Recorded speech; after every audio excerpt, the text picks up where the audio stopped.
Hello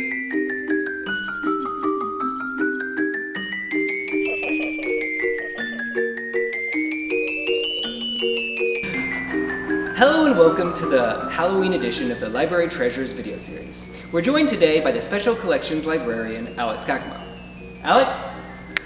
Thank you, David. For this episode, we're going to take a look at some of the eerier items from our collection. As we approach Halloween, we've pulled out some of our spookiest titles from the shelves to give you a brief overview of our haunting collection on witchcraft, demonology, folklore and more.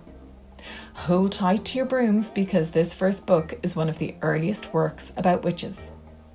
Most of the items in the collection dealing with witches and witchcraft relate to the more serious subject of the witch trials and the persecution of witches in Europe. Many of these works outline how to identify and counteract the evil influence of the witch, as well as the legal process for witch trials. One of our spookiest treasures is the Formicarius by Johannes Snyder, which was the second ever printed work to describe witchcraft. Snyder was a Dominican theologian and religious reformer who wrote some of the most influential early accounts of witchcraft. Formicarius was first printed in 1475 and went on to be printed in several editions right up until 1692. Our edition is from 1516. Formicarius translates to the ant colony in Latin, which is a metaphor from Proverbs 6:6 for a harmonious society.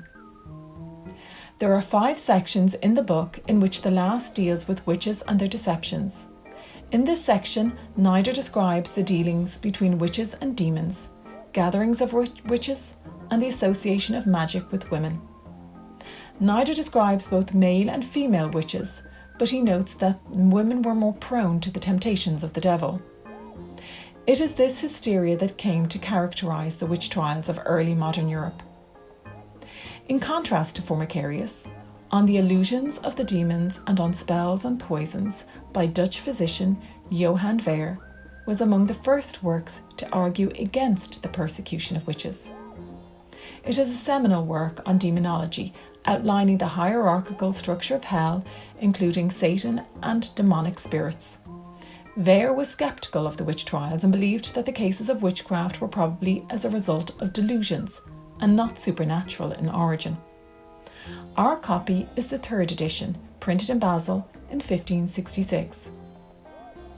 Time to hop off the broom and ready the shield, because we are lunging towards monsters. De Monstris et Monstrosus by the Jesuit theologian and scholar George Stengel is a discussion of monsters and monstrosities. It was published in Ingolstadt in 1647 and discusses monsters of both physical and moral origin, as well as mythical creatures such as giants and mermaids. A bit closer to home, we have Irish Wonders by David Mcnally, published in 1888. You can see from the contents page that it covers many of the traditional folk tales of Ireland, such as ghosts, giants, pukas, leprechauns, banshees and fairies. One ghostly spirit most closely related to Ireland is the Banshee. Mcnally describes the Banshee as an awe-inspiring creation of the Irish imagination. Wailing at night, the Banshee heralds the death of a family member. According to Mcnally, if the cry sounds demonic, the Banshee has found the family to be disfavourable. In contrast, a low, soft chant